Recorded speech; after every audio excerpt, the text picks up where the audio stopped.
接下来关心的是高雄市的凤山昨下晡发生一件弄人闹跑的案件，是一个14岁的国中学生，伊骑脚踏车到这个路口的时阵啊，带去一台正歪的轿车弄到，害伊这个嘴甲骹头拢受伤。这个驾驶伊有落来搭看一下，但是随个搭车开走啊。 学生啊，回去了后，因老爸想要知影这到底安怎发生的，四界去找这个画面，找这个监视器啊。最后警方通知驾驶到案，这个驾驶讲冤枉啊，我有落来看啦。迄是学生讲唔免处理啦，我就来走啊，我唔是闹跑。监视器翕到一台白色的轿车正越了后，唔知影先怎向停落来，到底是发生什么代志？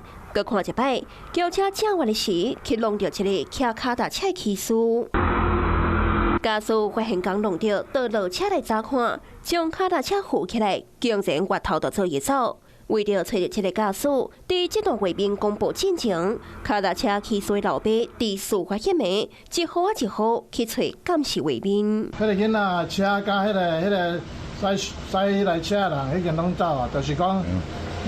两方面可能弄者囡仔，可能人伊无安怎的款啦。最紧张想要紧找到画面。哦，所以你也紧该协助啊，调画面互伊啊，对啊。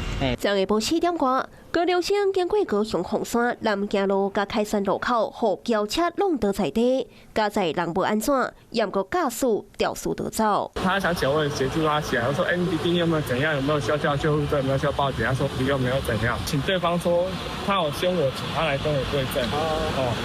不要因为不实的问题说什么撞飞5公尺没有，也可以请警方提供那个摄影机。今仔日互通知去警察局做笔录。驾驶讲，当时高中生讲免报警，也免叫救护车，伊才离开。也毋过恐吓已经违反。孤男下唇左膝擦伤，送长庚医院救治，无大碍。高中生的老爸一号一号找监视器，想要找出掉水驾驶，唔甘囡仔的心也互人真感动。